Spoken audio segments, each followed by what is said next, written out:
Hey plant fam! Welcome back to my channel. If you are new here, my name is Jacqueline. This is part of my jungle. If you are not new here, thank you for coming back. I really appreciate you for still being here. So, if you missed my video where I talked about some rare plants that are worth the hype, and then I actually did one that I thought, rare plants I thought weren't worth the hype, and you guys really enjoyed both of those videos, so I thought that we would revisit because there's more. So today I have 5 more plants for you that I think are worth the hype and worth the money. So it is important for me to preface this video, in case you've missed it, that when I say the word rare, I'm using air quotes for a reason, because when I speak about rarity when it comes to plants, I talk about their availability in the market as well as their price. So usually what makes a plant more rare or hard to get is the fact that there just isn't a lot of them on the market, and they tend to be pretty pricey. There's lots of reasons why this can be, but usually it is availability. Sometimes it is because that plant is a slow grower or it's difficult to propagate, but there are so many plants being mass produced now and being tissue cultured now that there's a lot of them. There's a lot of plants on the market that used to be like impossible to find and really, really expensive. And they're becoming more attainable, but they are still maybe on the pricier side for the average person who doesn't like to spend more than 30 bucks on a plant. So if you are planning on splurging on a wish list plant, I want to help you make the right choices. So these 5 plants I'm going to mention to you today are 100% worth your time and your money if you have been thinking about getting them. So let's get into it. So the first few plants on my list are philodendrons, which shouldn't be surprising because philodendron are really easygoing majority of the time, not always, but majority of the time. So it does make them a little bit less risky of a plant to invest your money in. And the first one on my list is the Philodendron Hoya Bueno. So this is one of my new babies of this plant that you would have watched me unbox, but I do have a larger mother plant up in the greenhouse. The leaves can get really big on these. The variegation on these, I think, changes depending on how much. Is this the one that changes? No, Periso Verde is the one that changes temperature. This one has to do with lighting, I'm pretty sure. I don't know. Sometimes you get these like minty leaves. Other times you get these more variegated marbly leaves. And it's just a really gorgeous, easy growing philodendron. I've propagated mine and it is doing just fine. So if this is something that you have been wanting in your collection, I'll put up some pictures of what they look like when they're mature for you. I definitely recommend snagging one. I think that I paid just under $100 for this one, like 90. And the only reason why I did is because it has like 4 or 5 separate plants in here that are gonna like grow out. So that was a good investment for me, but it's not necessarily a cheap plant, and I understand that it can be difficult for some people to feel comfortable spending that much money on a plant, but every once in a while we want to treat ourselves. And if you're looking at this plant and you're on the fence about it and whether or not it's going to do well for you, just get it. It's a really easygoing, easy growing, easy rooting philodendron, and I feel like you really just can't go wrong with the Hoya Bueno. It kind of irritates me though, because Jose is Spanish, right? And Bueno is actually Italian. So I don't know, because J's don't exist in Italian, and if it was Spanish then it would be Bueno. So we just call him Jose. So Philodendron Jose is definitely worth the hype and the money, in my opinion. Okay. The second one on my list I don't have with me, but you guys have seen it tons on this channel, and that is the Philodendron Pink Princess. So hear me out. Don't attack me. Hear me out. Because I used to hate this plant. I thought it was so ugly. I thought it was muddy and gross. So when I talk about Philodendron Pink Princess, and the reason why I'm putting it on this list is because I'm talking about the ones that have a lot of pink variegation on them. So like the high pink princesses, not the ugly muddy ones you see in the big box stores now, like the really nice ones that come out with these gorgeous pink leaves, like the ones that we saw at Dietrich Gardens not long ago, had some really high pink variegation, absolutely stunning. Mine has high pink variegation, absolutely stunning. It went from being one of my most annoying plants to being one of my most favorite plants in my collection. So the Philodendron erubescens, which is the proper name of the pink princess, it is the type of philodendron that it is, they can be a little bit annoying when they're younger. So I've noticed that less mature plants, their leaves are more likely to get stuck and kind of grow wonky and stupid. But as my Philodendron erubescens have gotten bigger, they don't have that problem anymore. So I do find that to be a thing with some philodendrons. So if that is happening to you, just be patient. I promise your plant will grow out of it. Think of it as their like cranky teenage years, you know?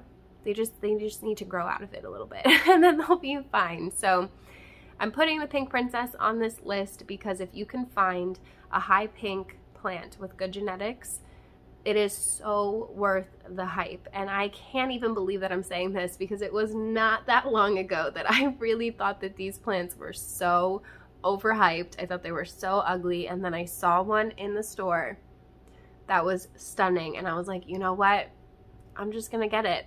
And it's been well over a year since that day, and I am not mad that I got that plant because it is stunning. That's the one plant that when you guys see it in any of my videos, you're always like, oh my gosh, that is one of the prettiest pink princesses I have ever seen. And I agree. I love her. So don't get yourself one of those ugly, muddy ones and think that you're gonna just like magically get some gorgeous variegation, because that's not how it works. So invest your money, get the nice one. I mean, we saw gorgeous ones at Paul's and Sandy's, you guys, for $20.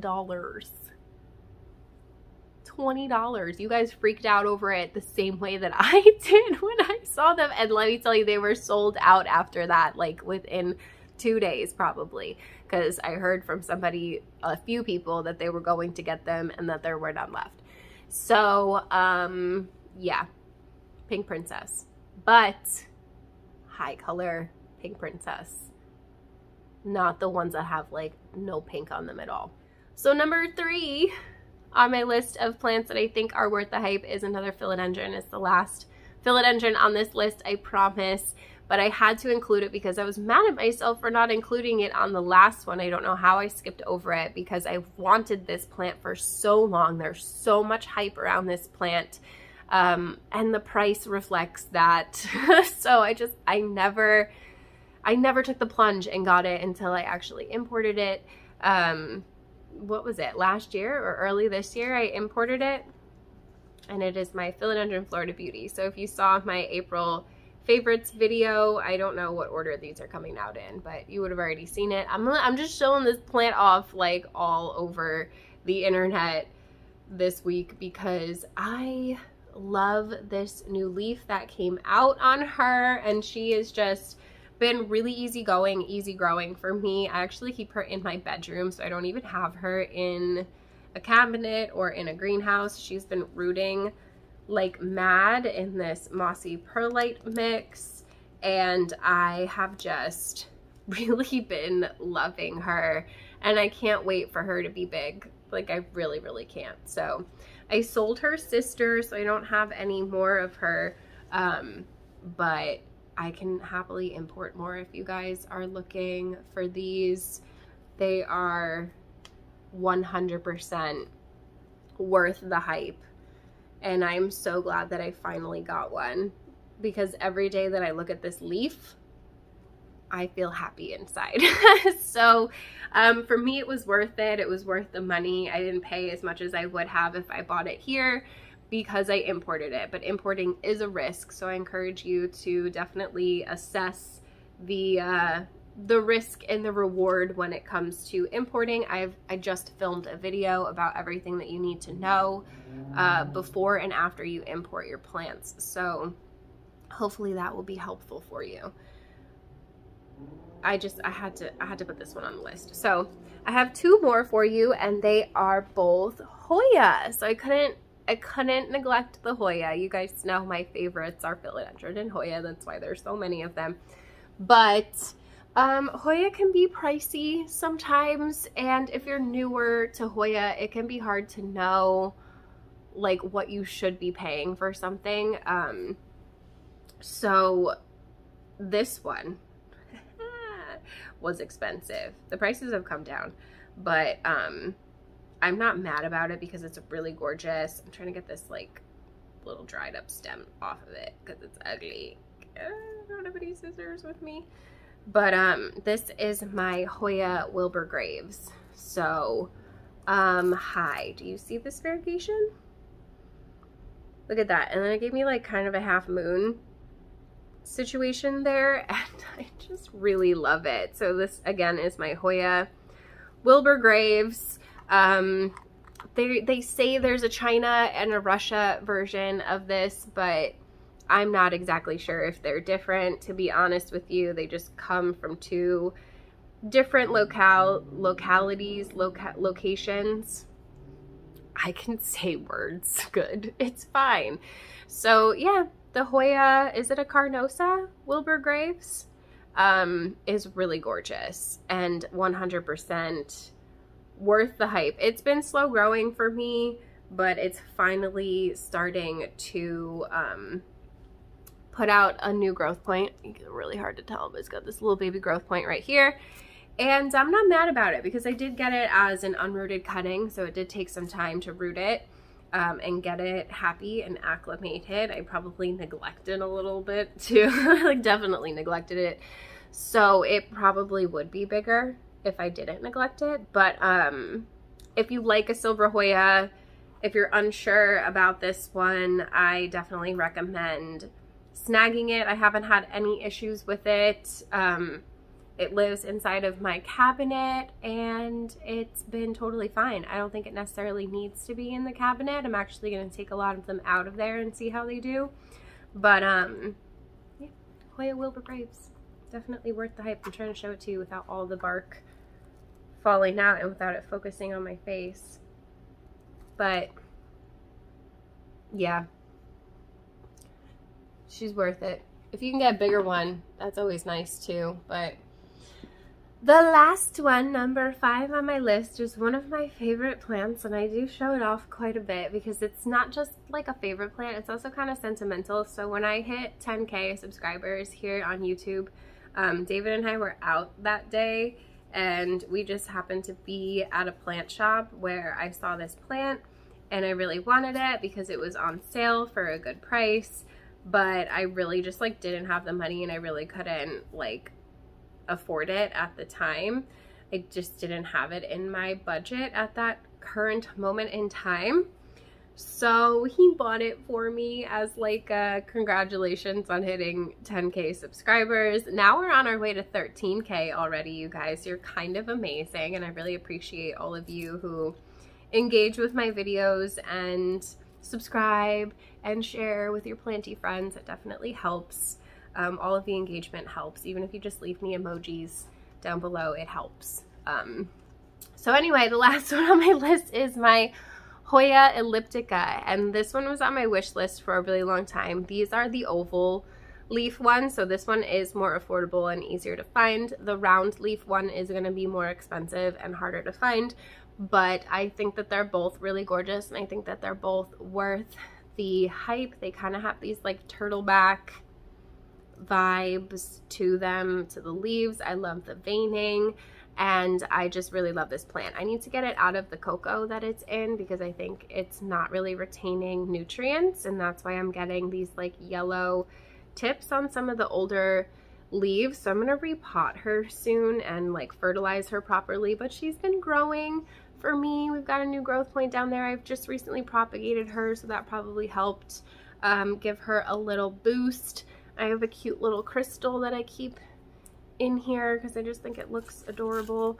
This is one of my favorite pots that I got from like World Market maybe, and I definitely think this one is worth the hype. The only thing that I'm going to tell you to keep in mind with the Hoya Elliptica, it is not a great shipper, so make sure you're getting it from a reliable source if you do, but if you can get it in person, that's obviously better, which is why when I saw this one in person on sale for 50 bucks, I had to snag it. So thank you to David for this gift. We've had it for quite some time now and it does really well. It just lives on my shelves in the bedroom. Most of these plants do, honestly. So yeah, that's it, you guys. That's it for my list of 5 more plants that I think are worth the hype. I hope that you enjoyed this video. Let me know if you agree with my picks. Let me know if you have these plants on your wish list, if you have them in your collection, if you agree that they are totally worth it, or if you think I'm completely crazy, that's fine too. We're allowed to disagree. But either way, I hope you had fun hanging out with me today. If you did, you should give this video a thumbs up. Don't forget to subscribe. Hit the notification bell so you don't miss anything from me. There's a join button down there if you want to be part of the official plant fam. Get yourself some perky perks. If not, there's a super thanks button if you want to super thanks me. Everything is appreciated. I literally cannot do this without you guys. I appreciate you so, so very much. And I love you. I hope you're having a beautiful day out there in the world. And I will see you in the next one. Bye.